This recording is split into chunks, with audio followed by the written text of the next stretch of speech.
کہ آپ نے کبھی محسوس کیا ہے کہ آپ آزاد ہیں مگر پھر بھی قید؟ آخرکار کیوں؟ آپ کے ہاتھ میں کوئی ہتھ کڑی نہیں، کوئی زنجیر نہیں، کوئی دروازہ بند نہیں، لیکن آپ کا ہاتھ ایک چھوٹی سی سکرین سے بندھا ہوا ہے۔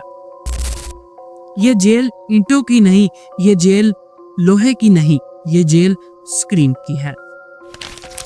ایک ایسی جیل جس میں قیدی مسکراتا بھی ہے اور جیلر کو پہچانتا بھی نہیں۔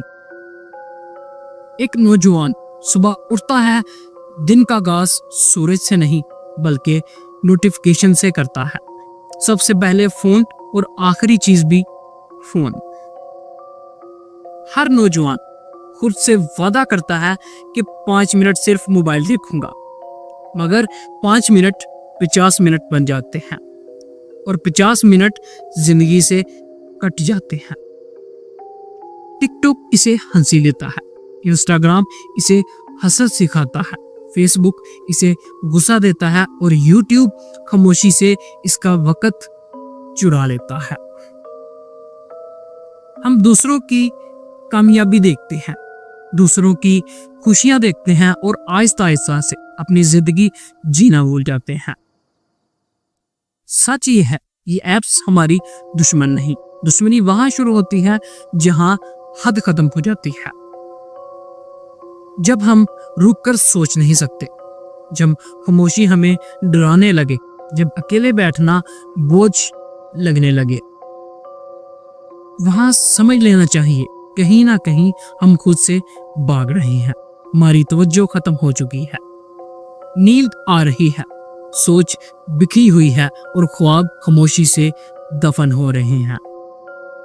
دنیا کی سب سے خطرناک جیل وہ نہیں ہوتی جس کے دروازے بند ہوں، سب سے خطرناک جیل وہ ہوتی ہے جس میں قیدی کو یہ بھی نہیں معلوم ہو کہ وہ قید ہے، جہاں آزادی صرف ایک لفظ رہ جائے اور غلامی عادت بن جائے۔ اگر آپ کو یہ الفاظ سنتے ہوئے ذرا سا بھی لگا ہو کہ یہ کہانی میری ہے، اگر آپ کو بھی ذرا سا بھی احساس ہوا ہے کہ آپ بھی وقت ضائع کر رہی ہیں، تو آپ بھی ان زنجیروں سے نکل سکتے ہیں اور وقت نکال کر اپنے بارے میں سوچ سکتے ہیں۔ ابھی فون نیچے رکھیں، ایک لمحہ خود کے لیے نکالیں اور کمنٹ میں لکھیں میں آزاد ہونا چاہتا ہوں۔